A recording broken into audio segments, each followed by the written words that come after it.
Rafferty Swink, and you're listening to Rock at Night.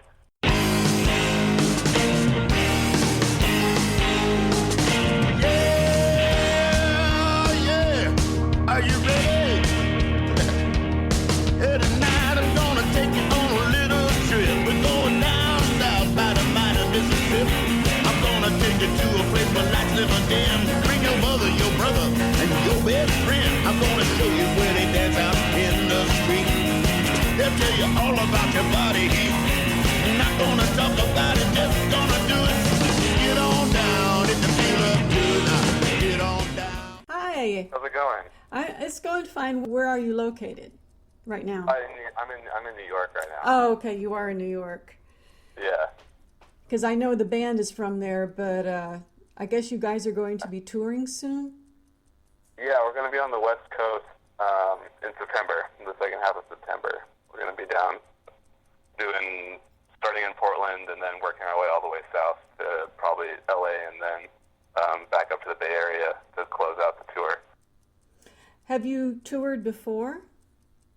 Yeah, as a band, we've been touring for probably about the last 5 years, and we've been doing a West Coast tour every fall, pretty much, except for, I think, last year, but every other year since we've been a band, we've been doing a West Coast run, probably in the, mid-September to early October, and yeah, every year it's just been growing bigger and bigger, which is great.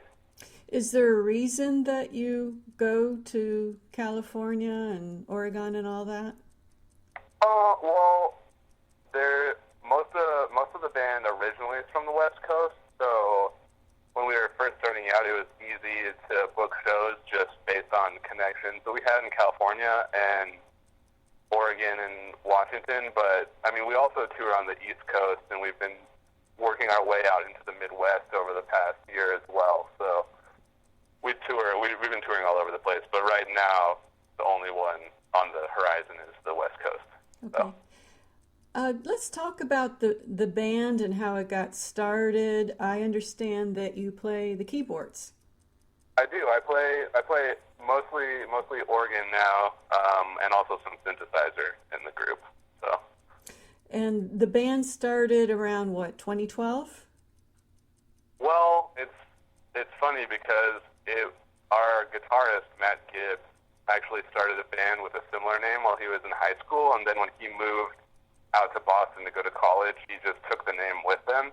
So, and then he just started like a new group with the same name. And so that's where I entered the picture, and that was in 2010. And that's when the band that is currently, playing and together, that's when that band started to coalesce. Now, I understand that all of you or most of you went to Berkeley, and that's how you all got acquainted? Yeah, we were all living in Boston and attending school there, and we met I don't think I ever actually had any classes with any of the guys in the band, but we all met while we were going there, and kind of outside of school and classes and stuff, we all met in Boston and started playing. I found it interesting that you all went to Berkeley because the music that you play is not jazz, and most of my friends that have gone to school there, that's what they play. Yeah. Well, that's very true. We're the kind of, especially now, the kind of music that we play definitely is kind of outside of the ordinary for the kind of stuff that's coming out of Berkeley, because it is a jazz school. And so there's a lot of that and a lot of kind of more just like groove-based funk music, which is definitely what we used to be. Mm-hmm. But now we've kind of tried to, enter back into the kind of psychedelic rock that we all, love and, grew up listening to. And I feel like now if we were to go back and play at, the shows that we used to play when we were in college, it would be a completely different thing, Yeah, I listened to some of your earlier music, and it definitely was funk. Yeah. But this EP, I I analyzed every song. Actually, I would really say it's more like 60s soul. Yeah, yeah. I mean, that's definitely a big influence. I'd say it's just that and more traditional rock and roll. I think are definitely over the past 2 years we've kind of taken a step back and reevaluated, our interest in this aesthetic as a band, and I think that we kind of felt like like Memphis and New Orleans soul and R&B, and also kind of more psychedelic and punk rock, like fuzzy psych-rock, were like the things that I think were more resonating in a true way with us musically, and so we kind of have spent, the process of writing and recording this record trying to develop a sound that I think is more genuinely us, and I think using the elements that we have in a more creative way. It's interesting because you guys are young, yet the music has a vintage sound. Oh yeah. I mean, that's true. I think that has a lot to do with the recording process. We recorded the basics to tape, and also we all just, I think, like that sound, and we like the feel of analog distortion, analog, the actual the crunch that you get from pushing the tape into the red is kind of the sound that we really enjoy. And so I think that that's just kind of the nature of our taste and obviously our musical influences and the resources we had to record this record, which was basically just a funky 8-track quarter-inch tape machine that we recorded basics into and then put them onto the computer afterwards and did some, did overdubs and mixing and stuff. So there's definitely like the analog and the more, contemporary digital ways of recording present on the record. But you're right in feeling like it has like a vintage vibe to it, because we definitely were trying to make it sound natural and organic and not, very clean and the things we usually associate with modern recording. Well, it's not just the way it's recorded. I'm talking about the style of music. Can we discuss some of the songs maybe, because definitely I've listened to your EP. I don't know lots of times. I enjoyed the EP so much. Last of the Acid Cowboys. I wish it was an album. Like 5 songs it's not enough for me. I'm glad. That's great. That's great. Well, I hope that when we release more music, that I hope that more people feel like that once they hear the EP, so then we can just keep putting more and more stuff out. Well, what really gives it a vintage sound too, the songs are 3 minutes long, like they used to do. Right. Yeah. I mean, we're definitely. I think that I was probably the main proponent in that. That I think that just like my personal philosophy as a songwriter is just like leave the audience wanting more.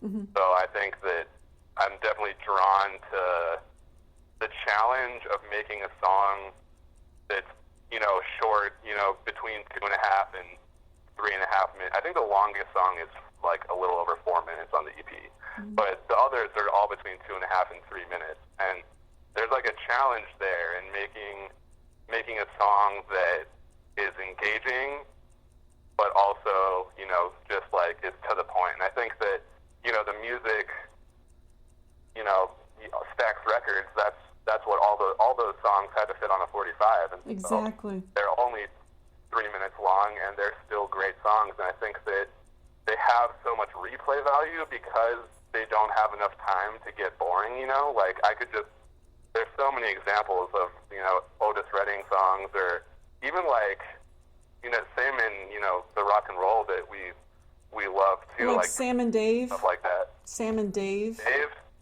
Yeah, totally. I hear all that. Those guys. I mean, even I guess Pop and the Stooges and people like that started to stretch out a little bit, but there's like I Want to Be Your Dog and songs like that.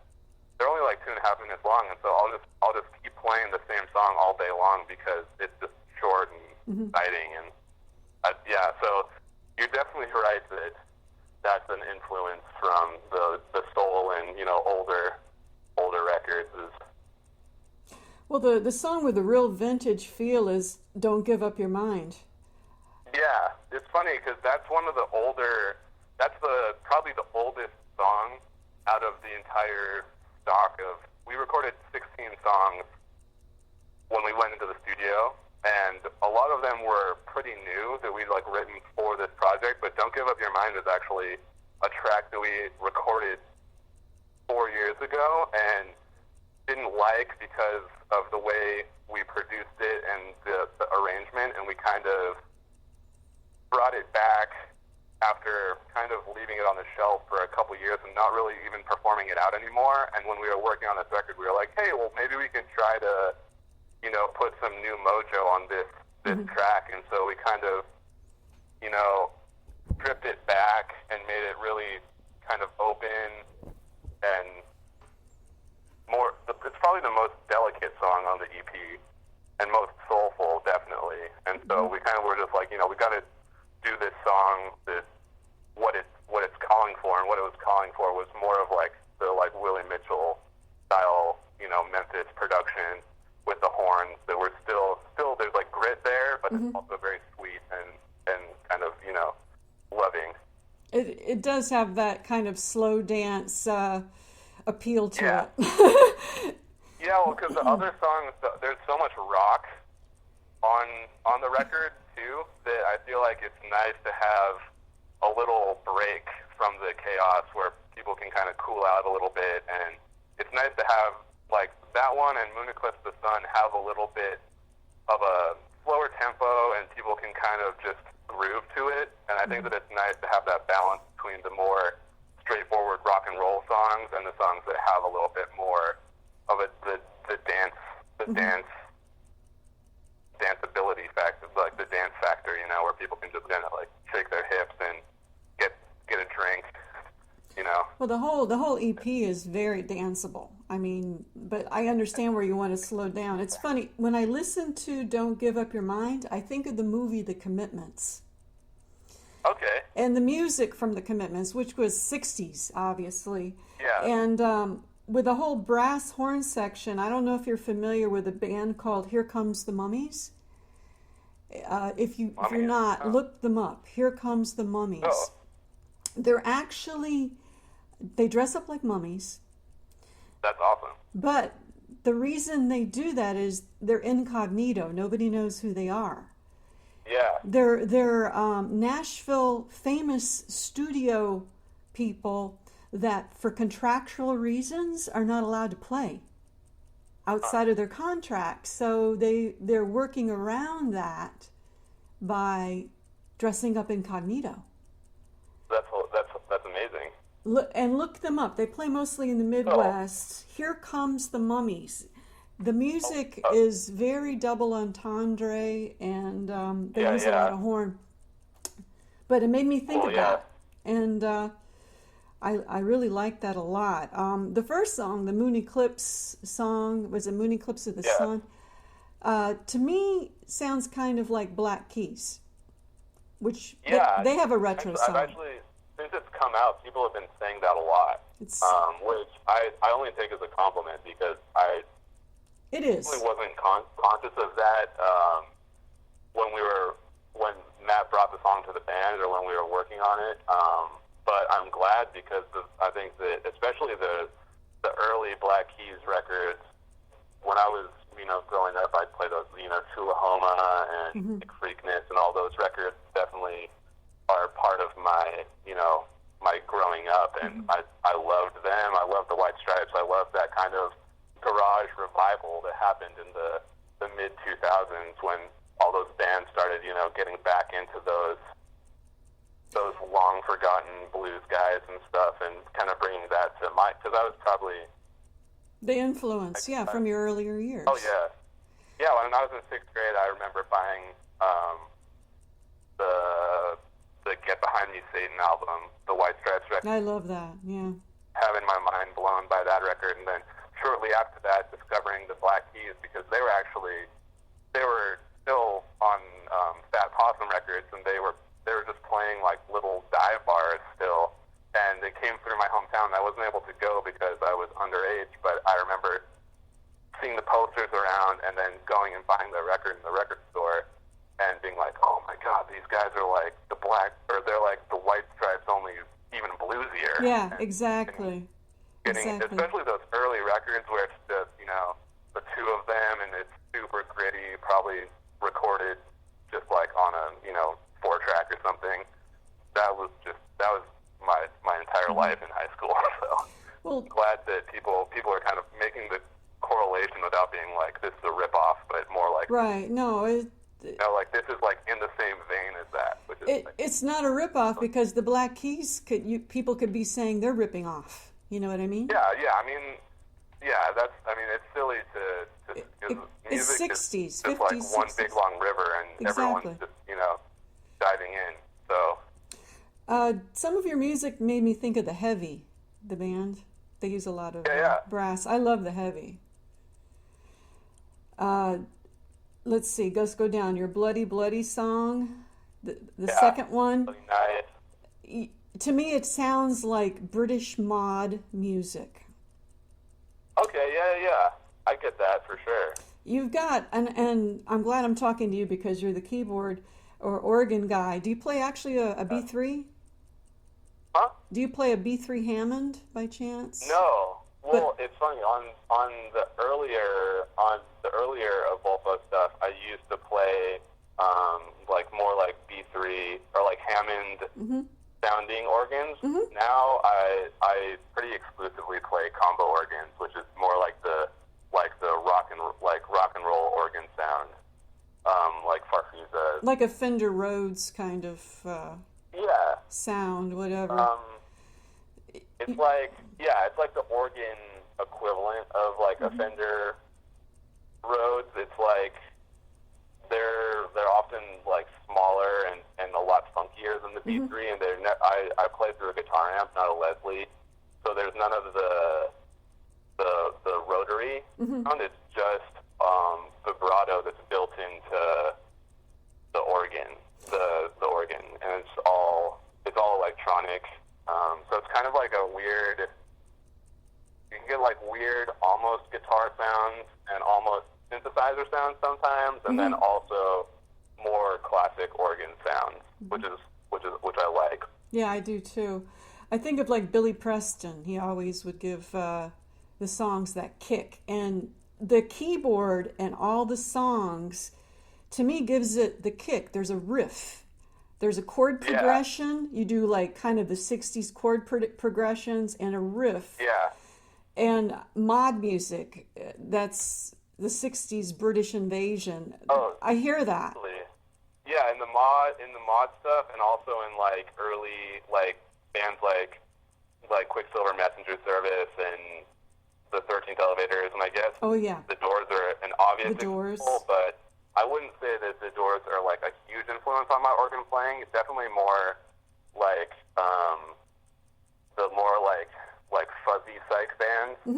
But I definitely Matt and I definitely, because there's only one good. Well, for a long time, Matt was the only guy playing guitar in our band, so I think that I started trying to play the organ to sound like add where that second guitar would be.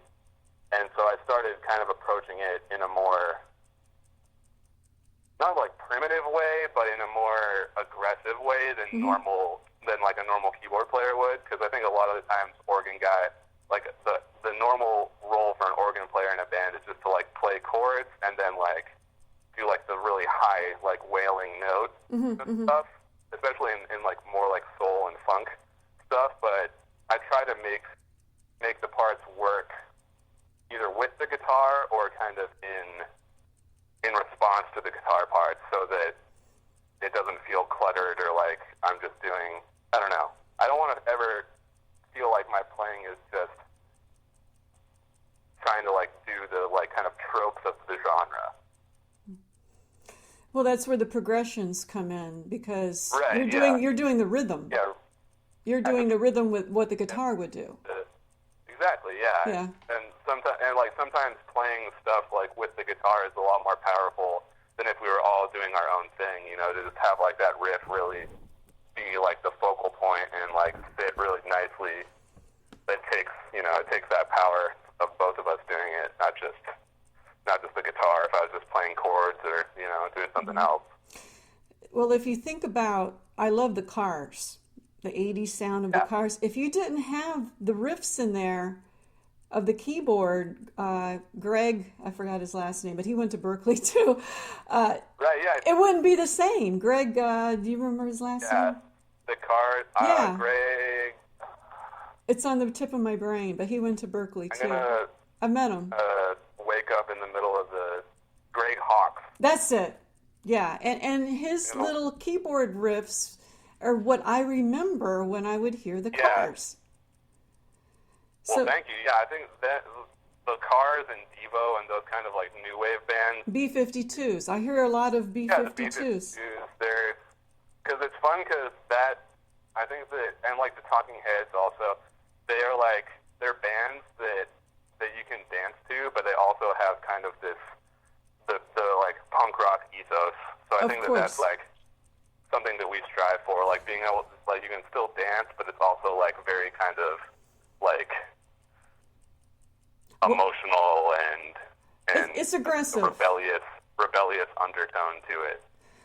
I hear like in Rat City and Last of the Acid Cowboys, I hear the 80s new wave, which is actually 60s music, if you think about it. But the whole aggressive early 80s music, new wave, we called it back then. Yeah. And I hear that. Cool. You know, and even in the Last of the Acid Cowboys, I like the Toadies a lot, you know, from the 90s. And I hear kind of that Western, kind of twangy guitar reverb. We were trying to go for like kind of like spaghetti, like a psychedelic spaghetti Western vibe on that for the closer. Well, all the songs, I mean, I really like a lot, and that's why I wanted to talk to you guys too, because I talk to a lot of bands, but I only have limited time. You know what I mean? Right. Yeah. So it has to be bands that I'm really interested in, and I like the way it's almost like a party band too. I mean, you can. Oh yeah, definitely. I mean, we're like with the live show, we really, you know, people like moving or, you know, getting crazy and wild is definitely the goal, as well as, you know, having that backed with good songs and good arrangements and stuff. We want to be able to do both. So I'm glad that both of those things came across. Oh yeah, most definitely. It's not ska, but I love the horn accompaniment because it really adds depth and fleshes out the songs. You know? I'm glad you said it's not ska, because that's like, we've been trying to, as we've been spending the time like writing and recording this record, one of the biggest questions on our mind has kind of been how we can use the horns in a unique and creative way in every song, and trying to make sure that when the horns are playing, it's like a really like important moment, and that they're there for a reason, as opposed to just being like, we're a band with horns, and, you know, no, it's we're a band with horns, we're going to put the horns on there. But really like trying to take a step back and make sure that it's really pivotal for the horn parts to. The horns give it the soul, to be honest. Exactly. Yeah. You know, like Sly and the Family Stone. Yeah. You know, Rose Stone, I believe, was the one that played the trumpet. And, I mean, that's what gives it the soul. Yeah. And, I mean, it's kind of hard to pinpoint your genre in a sense. To me, it's more 60s. And that's a good thing. I'm actually down in Florida. I wish you guys would come down south. We haven't made it that far down the East Coast yet. But we're gonna start pushing there. We're gonna start playing in DC and stuff this fall, I think. So hopefully we'll just continue to all the way down. Well, go down I-95 and just hit, hit Atlanta, because I think they would like to hear your music. Yeah, and, go down, Orlando. I'm around Tampa. Evolfo means it's of love backwards. And it originally came from the Shakespeare line, "If music be the food of love, play on." And it was the food of love backwards, but we cut off the food part, so it's just of love now, Evolfo. Because it's phonetic, and because people say that it sounds French. But I was thinking of evolution, when I saw evolve. Yeah. Like a play on, like, evolving or something. Yeah. It's really just at this point, it's just like a nice sounding made up word. Mm-hmm. Well, it's unique, so if people do a search for it, they'll find it. Yeah, you can Google it. It's phonetic, so if you tell it to people, they can just spell it. So it does serve a purpose. So for the rest of the year, big plans. I know you're going to be going out west. Anything else on the horizon?